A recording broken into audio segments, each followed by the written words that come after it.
Listen, now the moment you've all been waiting for. Man. Listen, man, there was a movie. There was a movie that how do I even go into this, bro? I was already geeked from the trailer. Were you?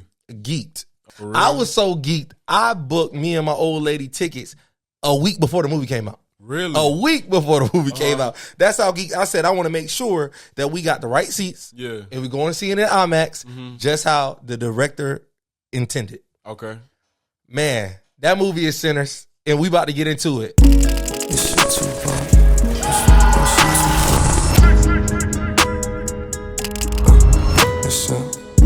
Hold up, Mike done did it again? This is the real spin.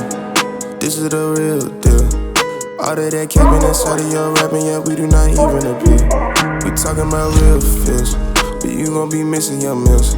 So ahead and sit back and relax and go ahead and no capping, that's real. Now, before we get into it, spoilers. Yes. Watch the movie, then come back. Yes, then come back. Don't or be fast dropping no forward this part. Right. Watch the movie, then come back. Then come back. Because we going deep into it. We about to do a deep dive, bro. Let's do it. So first things first. Was it what you expected? Did you see a trailer before you went to go see it? Or did you just go in blind? I heard about it. I'm going to go see it. It's Michael B. Jordan. I saw a trailer for it, bro. Okay. And I'm going to be real. So, like, at first, I don't do no scary movies that's paranormal, like dealing with like spirits or stuff that can really happen. Right. So I didn't know what it was. I was like from the trailer, I didn't know what type of like vibe it was gonna be on. So I was just like, I just kind of wait. So I really, bro, I ain't see nothing until after I saw the movie. Yeah. Then everything started coming up. So I was just gonna see it like on when it came to streaming services. Yeah. I'm glad you didn't wait, because boy, listen, they already on social media spoiling it, boy. Whole for you page, I'm telling you, covered in sinners. Covered in sinners, bro. And man, I would say from the trailer, I think it was pretty accurate of the amount of action, the amount of horror. But I did not expect the execution in which they executed, bro. Like, I left that movie theater like, damn, is this one of my favorite movies? Bro. Like, literally. And I haven't had that feeling or experience since Focus with Will Smith and Margot Robbie. You like that movie? I love that movie. Oh my God, bro. You hated that movie? It's trash, dog. I hate that movie. That's one of Will Smith's, in my opinion, worst movies. Bro. Oh, I hate that movie so. Margot Robbie is the only respectfully, is the saving grace of that movie, bro. I hate that movie so much. He's a milkman. Chain him. Hey, Ricky, I was just playing. I was just playing, Ricky. Hey, well, we know he's a stat guy. Right. We know he's a stat guy. Right. All right. See, this was spoilers. Right. But yeah, man, I really left that movie theater like, yo, I think it's one of my favorite movies, bro. So, well, let me ask you this, bro. So you say you saw the commercial. Did you know it was going to be like a vampire kind of movie? Okay. Yes. And then plus I watched some of the press run when they're answering like, oh yeah, vampire movie set in the 1930s, Delta, Mississippi, centered around blues and music. So I had some context to like inspirations for the storyline and the plot and stuff like that. But nonetheless, did not know where it was going to go. So now, there were inklings. I don't know if you can remember when you saw the trailer.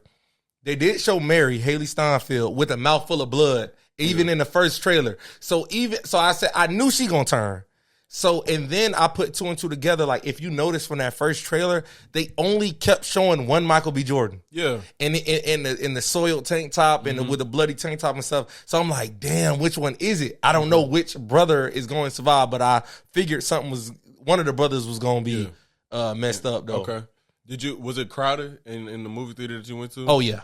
What was the demographic? Was it like I was sitting next to a Latino couple, but then the rest of our row was black. Okay. We got there about like 10 minutes before the movie started. We caught a few previews before it got real dark. You know what I'm saying? You know how it'd be like light and then it get dark and then it start the real previews or whatever. But so I don't remember. But I was hell bent getting in my seat. I feel you, bro. Boy, listen, boy, I was locked in. I was ready, bro. I was ready, bro. I was ready, dog. I saw that it was a mixed demographic, bro. I know normally a lot of times for those like black movies, quote unquote black movies, yeah. Predominantly black cast, yeah. Bro, in the theater I was, and I enjoyed seeing it, bro, because that just shows it's a movie for like there's no black movies. No, I mean, the demographic wasn't catered toward a specific like people. Like everybody could enjoy it. Yeah. I had Latino couples in there, white folks in there, black folks.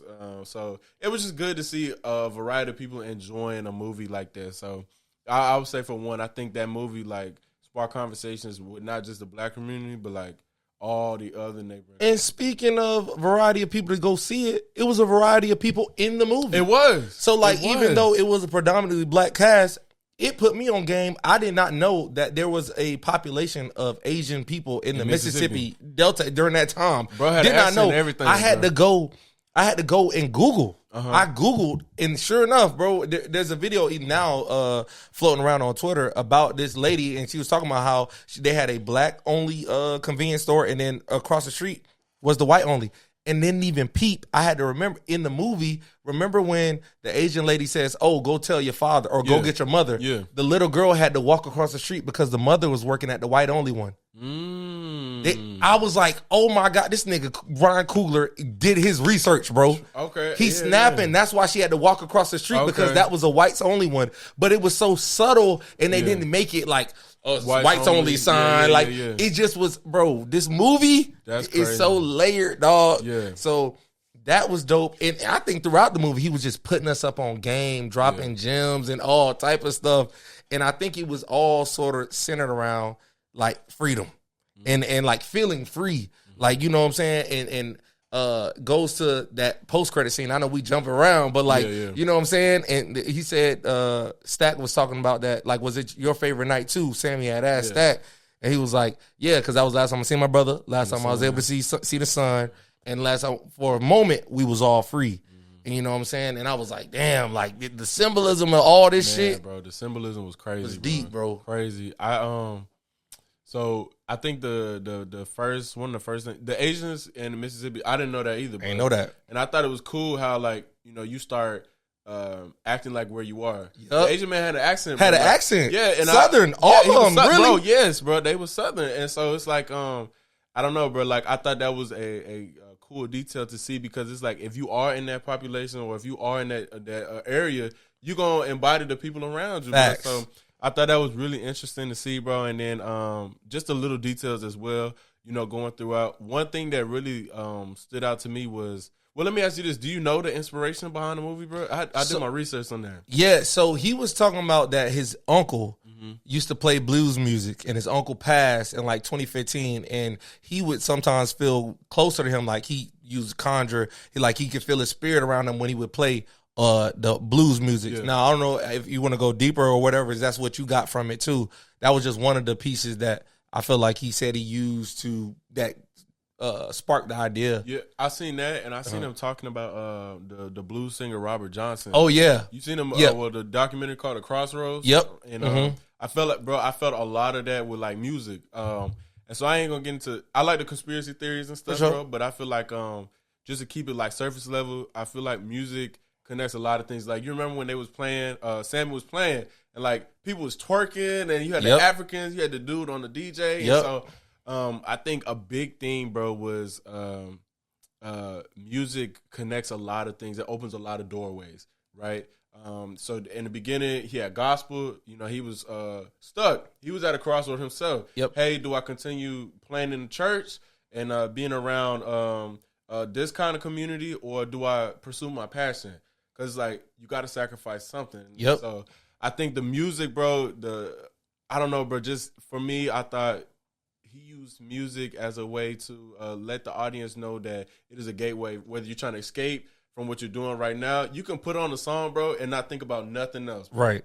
Nothing else. It can take you there. Yeah, bro. And visually, one song can take a whole demographic of different people to a completely different place. But you going to remember where you was when you heard that song, how you first felt, how you feeling now. Like, it just gives you a way of escape. Yep. And I felt like that was like a really big thing, bro. Did you immediately receive the scene? We talking about the scene. We all know the scene where Sammy does his first musical number in full with the at the juke joint. Yeah. And the spirits start coming, and then you got the narrator and the juke joint is burning down and all that stuff. That's the scene that everybody keep talking about. So initially, did you receive that scene or were you like, what the? I knew, like, because the narrator was talking about music conjures the spirits from people back in the past. So and the future. Yeah. So I knew that's what was going on right there. So for me, bro, I had to actually check my, how do I say, like, I was being judgmental at first. Because, like, as soon as I was like, a turntable in 1930. I'm like, this is he's bringing the symbolism to the forefront, like not leaving nothing to interpretation. He's showing you like, yo, all this blues music is connected to everything down the line. Like, you know what I'm saying? First you had the African people, and then it goes all the way to a girl twerking and all that stuff. And you can hear little 808s and beats and stuff, like all that stuff. So I'm like, damn, okay, cool. Once I allowed myself to sort of ride the roller coaster of what was going on and what I was seeing, I was like, okay, this shit is next level. This ain't no regular movie. This ain't no regular movie, dog. Bro, I knew, like, when I didn't know Michael B. Jordan was playing two roles. Oh, okay. I didn't know he was gonna be twin. How he did that, bro? I thought it was so incredible. Bro, I gotta give that man his props. Incredible. Bro, to be able to play it. And I'm thinking, he got a twin. Like, bro, it never crossed my mind one time that Michael B. Jordan was playing two roles. Really? It genuinely seemed like a pair of twin brothers. Oh, bro. okay. Got you. Like, no, that's how well he acted. Sold it, bro. He sold it so well, bro. So even the little things like that, like, bro, I've never gone to a movie within the past like 5, 6, 7 years, bro. I'm like, bro, that's like a dang near 10 out of 10. You feel me? Bro, like, I gotta go back. Bro, I will watch it again. I will watch it again. Yeah, right. And still find something that I didn't take away the first time, bro. So did you know this? So my old lady had to point this out to me. So at the end, when he's sitting on top of the guns and he's trying to roll the cigarette, and he can't. It wasn't a blunt. No. Okay. I'm like, bro. I said, is he trying to roll a bro? blunt, Back bro? in the day, they had like actual tobacco that they would put in a paper and make their own cigarettes. That was back in like your a day, Lucy. bro? Nah, look at you, nigga. Ain't you Uncle Troy, nigga? They don't call me Uncle Jay. They call you Uncle Troy. So yeah. But the thing about it is, in the very first scene when they're buying the juke joint, right? So my girl had to point this out to me because I didn't catch it at first. Bro, he goes to check his time and he's literally shaking. He has this shake like he has a tremor. Yeah. And he grabs his own hand to stop it. And so Stack usually rolls all his cigarettes, gives it to him, and then they light it. They do that for each other, bro. Yeah. And that's why when he was trying to roll it himself, he couldn't. He has like a tremor, like a whole tick thing. And whether that's from the war, because apparently they were veterans, I don't know where it come from, but he just, like, that's how deep this movie was, how the twins had two separate personalities. Like, it's just, oh, man. And it makes it more heartbreaking that he didn't have his twin no more at the end. Yeah. And another thing, bro, I don't know if you peep, during that scene when he's trying to roll that last cigarette, he takes off the Mojo chain. And I think that was symbolic of, I don't want this protection no more. If I die, I die. Yeah. I have nothing. I don't want to live without my brother and my girl. Yeah. Like, you feel me? And I think subsequently, unlucky of getting shot that one time. And I thought because it looked like it had an exit wound that he would be okay. But then you see that blood spurt out. But I was just like, damn, bro. Like, bro, that Mojo was really working. It was, bro. And I think, first of all, did they have scopes, bro? Guns with scopes back in the 30s, bro? Iron sights. I don't think they had no scopes, though. Bro, he was sitting down looking through a scope, bro. He had a scope on that sniper? Yes, bro. On that rifle? Yes, bro. The first dude he shot, like, they probably had, can I say shot? Yeah. Oh, okay. He had a scope on there, bro. Really? So I was thinking, like, I don't know. I remember, like, in the juke joint where they was fast forwarding through time. And bro, I'm like, did that have something to do with that? Like, I swear they ain't have, bro. I swear they ain't have no guns with no scopes. Bro, I think rifles had scopes. Did they? Rifles had scopes. I don't think World War I, right? So yeah. I think the rifles had scopes, but yeah, dog. But I think that shit just like, and then also they say like identical twins don't live long after the one die. Really? Just like old couples. Like, you ever heard about like people being married for 50, 60 years?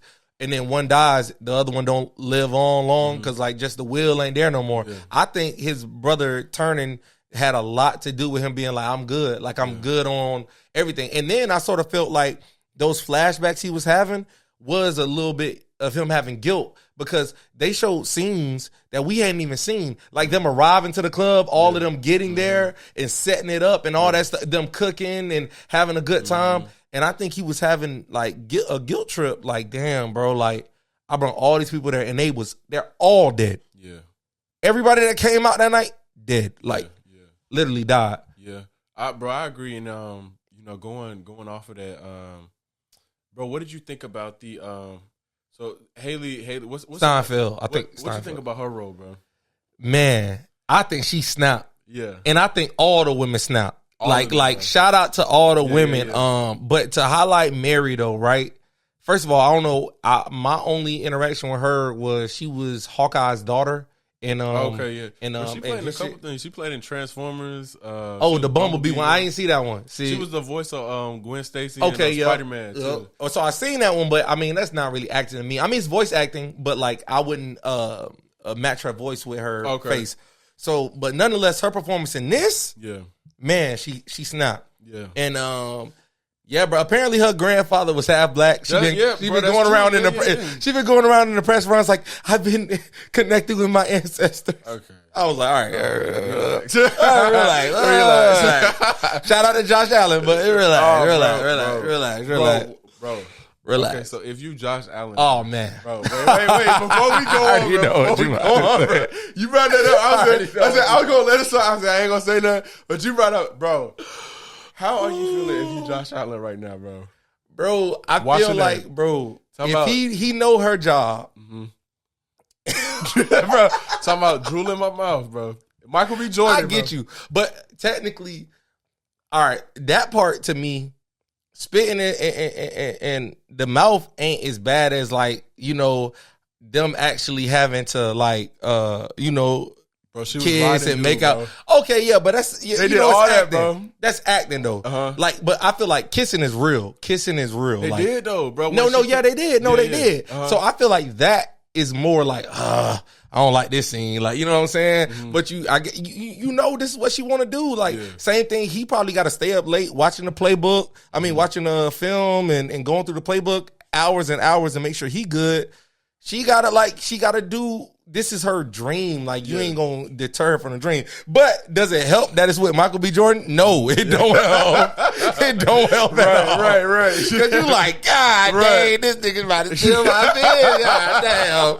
Like, and you were hoping some nigga like, bro. Like, you like, oh, nah, like, I'm good, bro. I'm good. Like, bro, like, this nigga got just as much money as you. This nigga got just as much. He be in the gym just like you. Because I'm sure he wasn't worried when she was working with Shanique Moore, bro.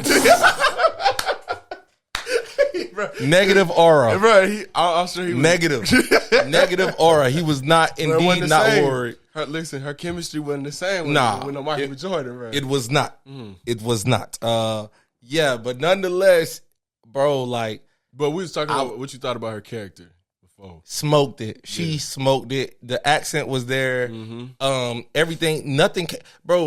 Nothing came off corny about this movie. Yeah. From the characters to how they like, sometimes you be like, that ain't hit. Yeah. Her jokes when she was talking about, I beat every bitch ass in here. Like, you taught me how to fight. Yeah. From all that. But when she said that, you been robbing trains and all this stuff, coming robbed, I said, hey, they snapping with this. Hey, I said, I might need that one. I said, I put that one away, bro. Hey, is it just me or this man, Mr. Kugler? He a little freak. He a little freakazoid. Listen, I knew when Michael B. Jordan pulled up to Old Lady House, bro.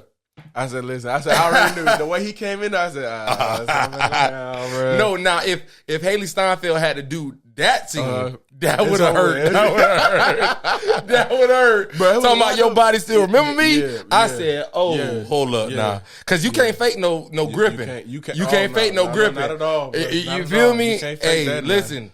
Yeah, he a little freaking now. Yeah, boy, they was getting to it. No, and then I think Haley Steinfeld first look at the train station, she was like, "Oh, I couldn't tell by the way you did this and did this." I said, "Damn, yeah, bro, damn, he did you like that." Mm-hmm. Yeah, but she got on the train to come pull up on him, bro.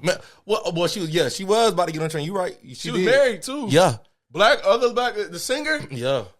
All right. All right, let's get into it. Jay. Honestly, Jay. when she died, I was like, bitch, you cheated. Jay. I was like, Jay. you sort of got what you deserve, bitch. Like, nasty, bro. And mind you, this all happened in one day. One day. He met her that morning, bro. Yes. He was plotting, bro. He was plotting, bro. He planted that seed. He planted that seed of deceit. Bro. Seed of deceit. Bro. One day, bro. One day, your wife gone. Gone.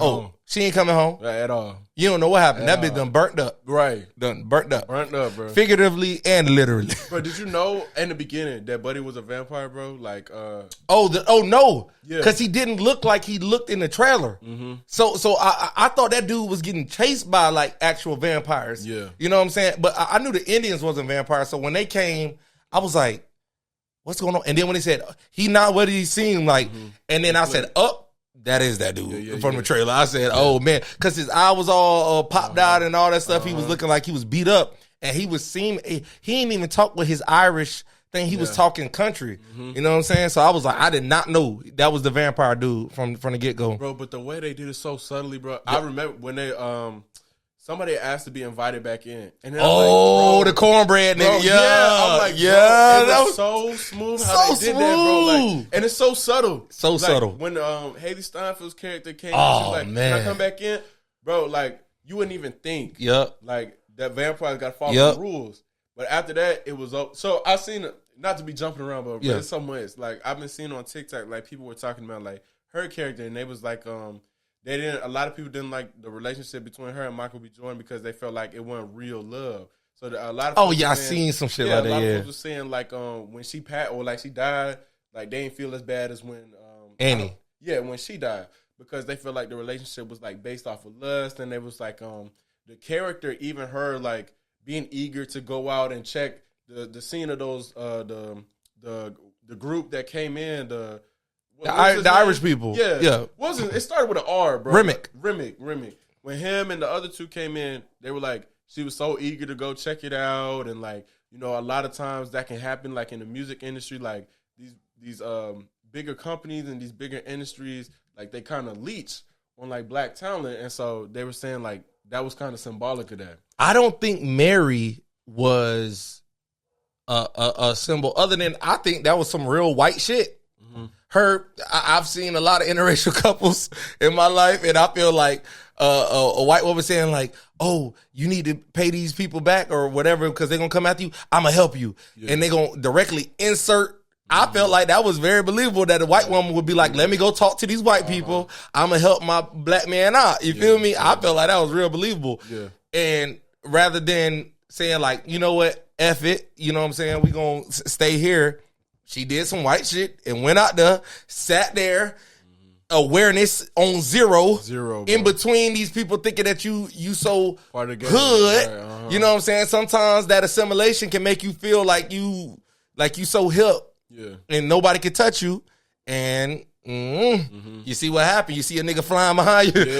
Bro. Hey, bro, what was your crowd reaction? Like your audience reaction? Bro, they was gassing bro, all the time, bro. As soon as he's flying, bro.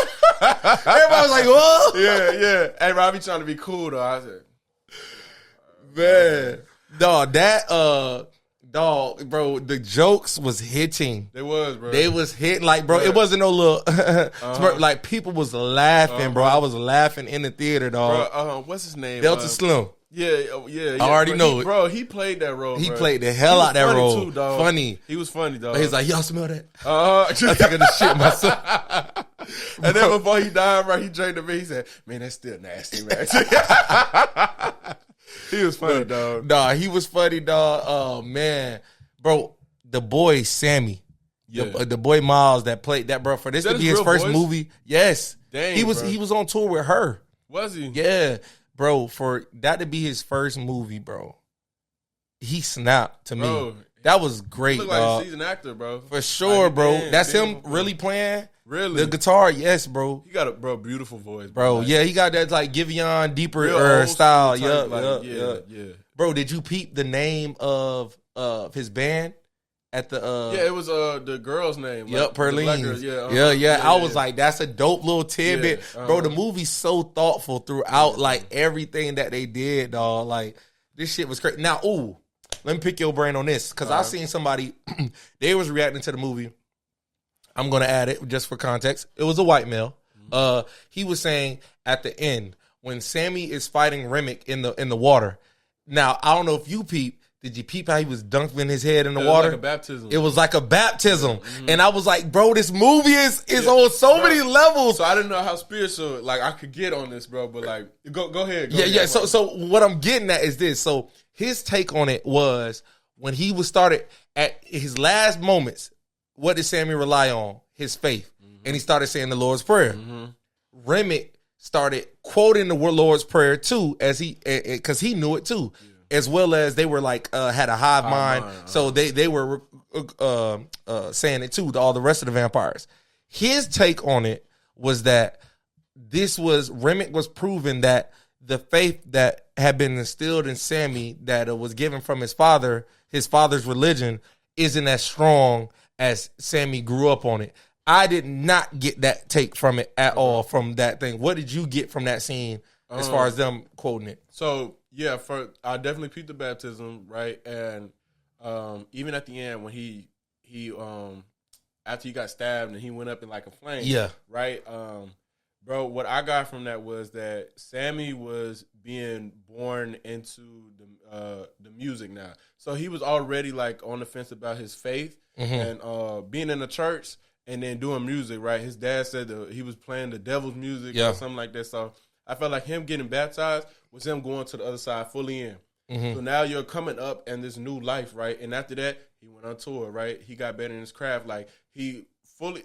Actually, he went in the church, and his dad was like, drop the guitar. Drop the guitar. He didn't drop it, bro. So to me, that was like, it was cemented that he had chose... When he got up from that water after that night, like, he had become a new person. Yeah. New person. And so, with the scriptures, bro, to me... You know, as a Christian, the devil knows the word too. Listen, me and my girl said the same thing. If you know that Bible, the enemy knows the word too, bro. Yes. When Satan came and tempted Jesus, he was quoting them scriptures.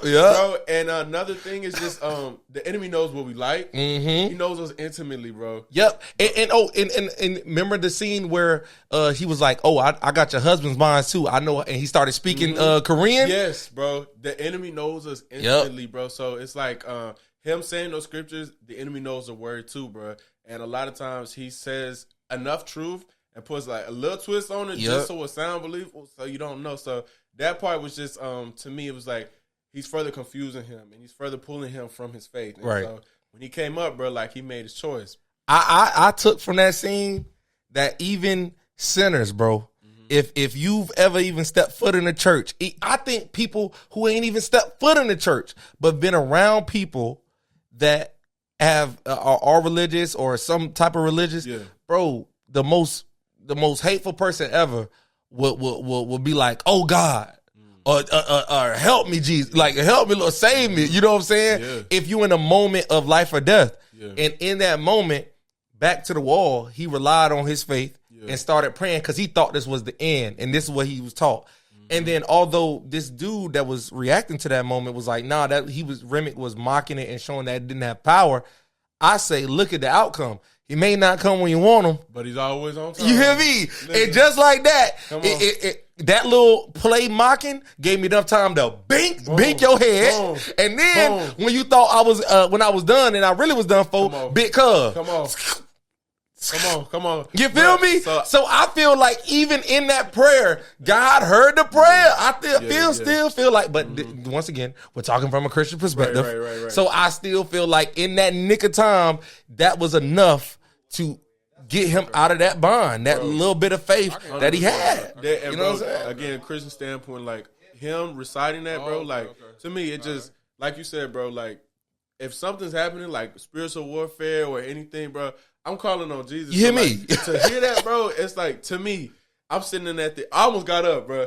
My lady was like, sit down, like she was like pulling me. I said, bro, I almost got up, started shouting up, bro, because just to see that in a movie, bro, to me, it's just kind of reiterating that, bro, like, from what I've been taught, bro, like, situations like that, you call on Jesus, bro. When you do, the spirits, they even got to subside, bro.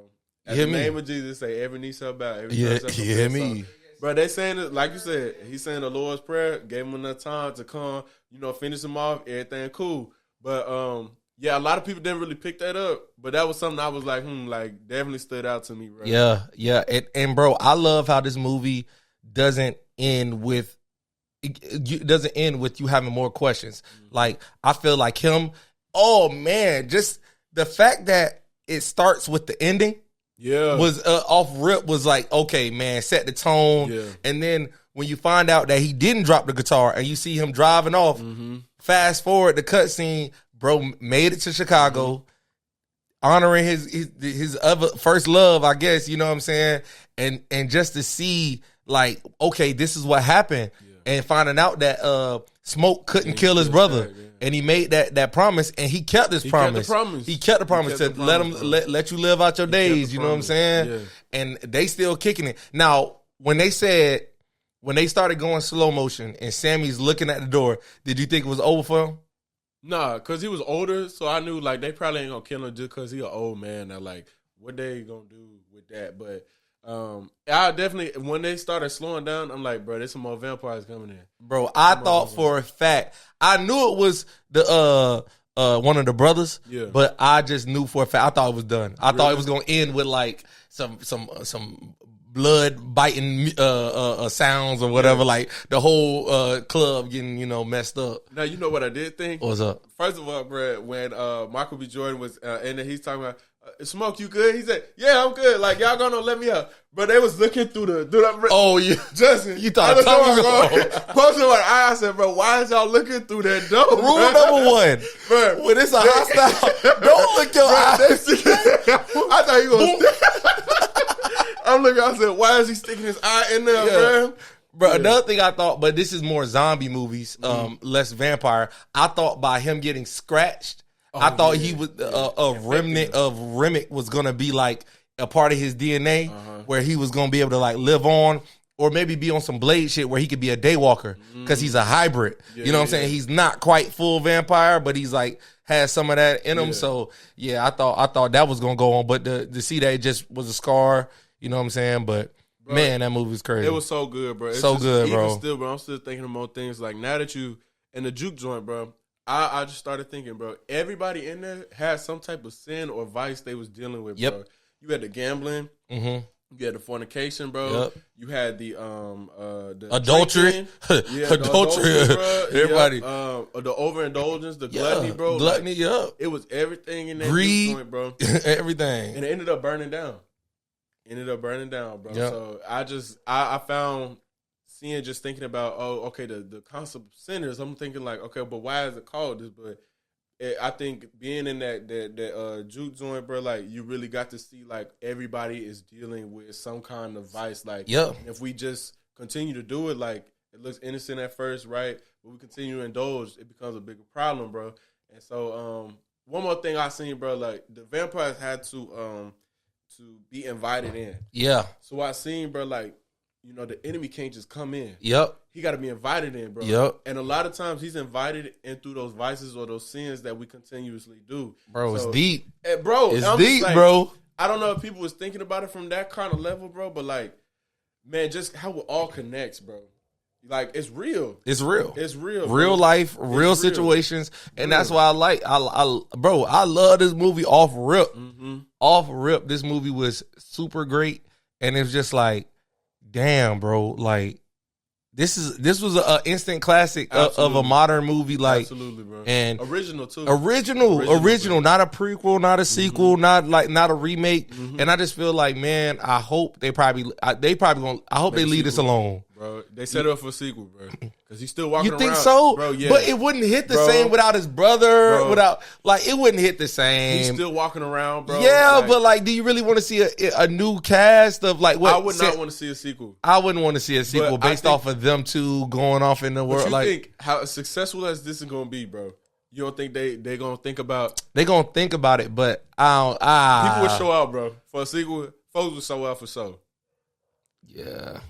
I don't know, bro. I don't think they should touch it, and I don't know if it's too early to tell. But bro, this is probably gonna be one of the ones that do really good, bro. I think so. Yeah. And I hope so, because I want people to put this much thought in carrying the movies. If people keep churning out movies like this, I will spend my money. Yeah. I will spend my money. Now, I think Jordan Peele do a good job with his movie. Bro, did you see the commercial? Yes, for the him. one? Bro, I feel like that has potential. None of Jordan Peele's movies have not been good, bro. Us, Nope. Nope was probably. I had high hopes for Nope, and I think I went in there with so much high hopes that it sort of just went a little under my expectations. Okay. But I still liked it. I enjoyed it. Did you like Get Out? Love Get Out. Okay. That to me, that's his number one. Okay. To me, did you like Us? Yeah, that's number 2 for me. Okay, and then Nope. Mm-hmm. I think him could be really good, bro. Like the way Jordan Peele thinks about his movie, it's kind of like this, very methodical about everything, bro. Symbolism, all that. I think I don't know if did it come out this year? Yeah, I'm pretty sure, because if they already got a trailer out and we only in what, we just entering the second quarter of the year, like ain't no way it's past December. Like it got to be coming out this year. Got to be. But I think that has potential to be another one, kind of like Sinners, bro. You know, I'm sort of scared because Marlon. I'm used to seeing him do comedy. Be silly and so it's silly and stuff, and I just hope that like he's able to pull off this dramatic role, because you know what I'm saying, he's gonna have to be serious, you know. And I just hope I'm maybe it might be a me thing. I gotta allow him to be serious and dramatic, but nonetheless, that I sort of get worried about it coming off authentic. Like in Sinners, these characters, oh man, I took them all serious, and I think Michael B. Jordan had a potential to fail at being twins, but he nailed it, bro. He did, bro. He nailed it, bro. Yeah, he did, bro. And then what do you think about the whole setup with the this shit's so crazy how they used to do us back in the day. That man literally sold them a building and was like, oh, I'm gonna get your money and then I'm gonna come back here and I'm finna kill all y'all. Yeah. Like, do you know how like crazy that mindset is? All arbitrary because you're a different skin tone, bro. But and it's so crazy that they was ready for that. They was planning. That's why they had all them freaking guns, because they was ready. It was like, if you or your buddies come back on our property, we gonna kill you. Yeah. They already knew. They was setting the tone, but it's just like, damn, that's what was going on. Like, that's, bro, and even the story that Slim Toe has partner. Bro, that's so sad, but so real, bro. It's so many stories like that now. You know, leadership now trying to erase all that. Yeah, like, right, bro. It's so many stories of that was real, that was happening, bro. You talk to your OGs and they friends and they OGs, bro. Like, yeah, we a couple generations removed from it, bro. But that just kind of remind me how like it's very micro now. Yeah, it has the propensity to get worse. But just hearing that, bro, it just kind of great word. Like, that boy said propensity. Yeah, great word. That's vocab of the day. Vocab of the day. Vocab of the day. A college educated black man. That's who he is. Right, it's Uncle Troy. He's got a degree and he's college educated. College. Go to college. Go to college like Uncle Troy. Hey. But yeah, dog, I just think I don't even remember what I was saying. Go to college. Go to college.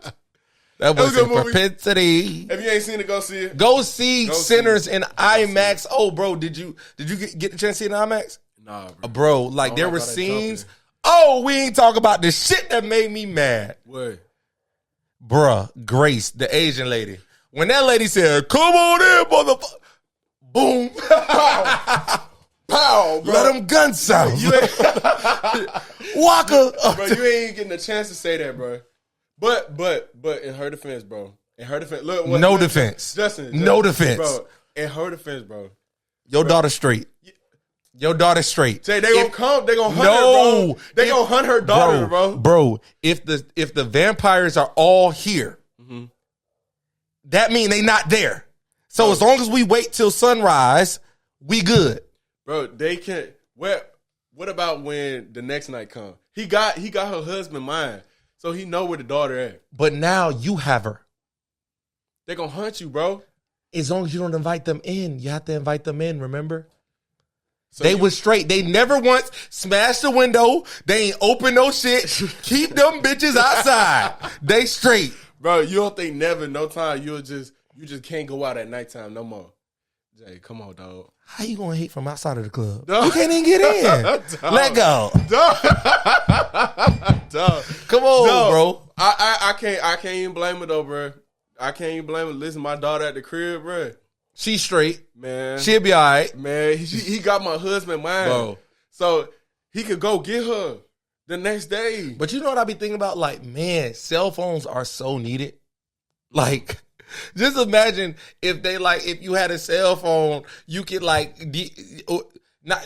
only just videotape, but like, bro, call for help, anything. Like, bro, like when they be separated, the twins separated, like, yo, where you at? Something like, man, cell phones be making so much shit. Yeah. Like, more easier just for communication, bro. Something go off, something pop off. Man, back in them days, bro, if I know everybody going, it's a setup, I can't call you. I just gotta hurry up and try to get down there and try to save you, bro. Yeah. Shit, you walking in a trap. Yep. Like, yeah, bro.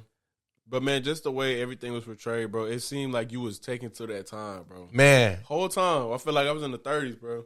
Bro, what about the scene where bruh, like, I love, bro, Annie was an MVP, bro. A Smokes girl. Oh, yeah. She was an MVP, not only because she knew so much about, like, the spiritualness of it. It was the fact that, like, when Cornbread had got bit, and he was like, you a big old dude, why you just can't come right back in? And, like, bro, the fact that, even then, from that point, I wouldn't even stuck out my hand to give her the money. I would have threw that bitch like a stripper. You get that. I'm thinking, why is you gonna reach your hand out, right? Bro? Like, I'm just like, that motherfucker said, that nigga tried to grab. Bro, ooh. I'm throwing that money all the way back there, bro. First of all, you ain't getting no money. You left. You left. Bro. My brother dead enough. Bro.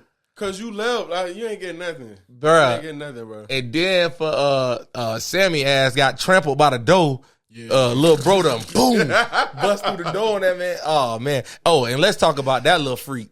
That little freak. Yeah. She said, "Oh, I need to wash up." No, you're beautiful. That's nasty. I want to taste you. Yeah, she's sweating up there on the dance floor. I know that little lemon head.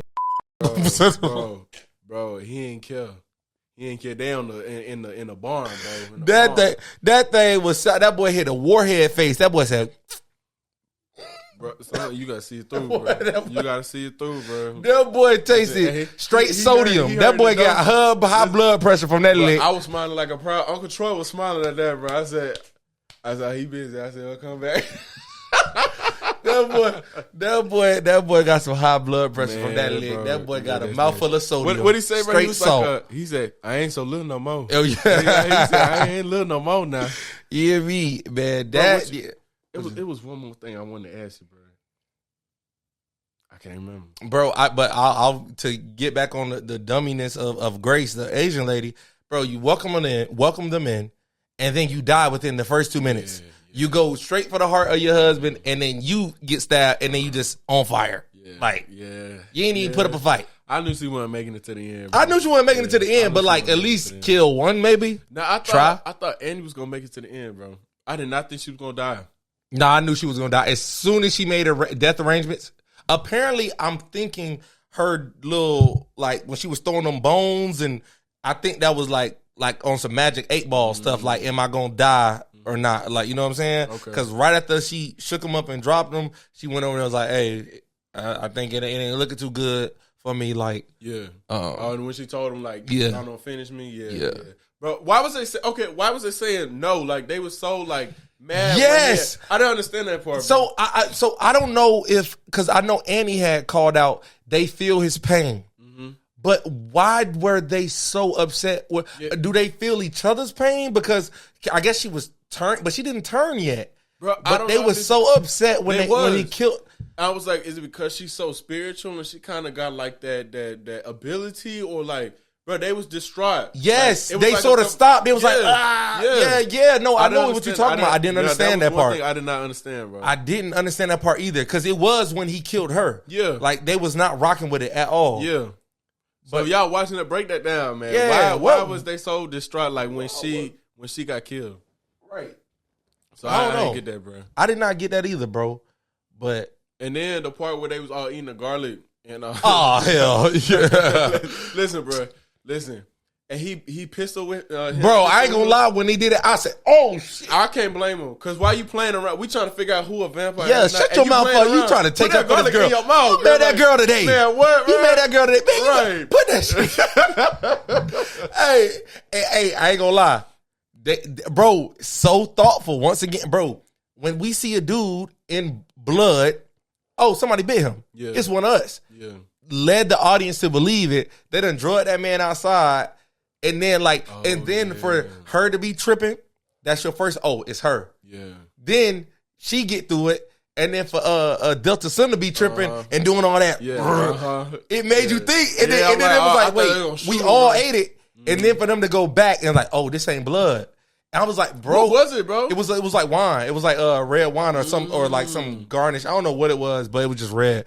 But bro, it led the audience, like it was just these little scenes that just like everything was just, bro. That was a great movie. It was a great movie, bro. All around, bro. 10 out of 10. Oh, I honestly, the last movie I saw twice in the movie theater is Django.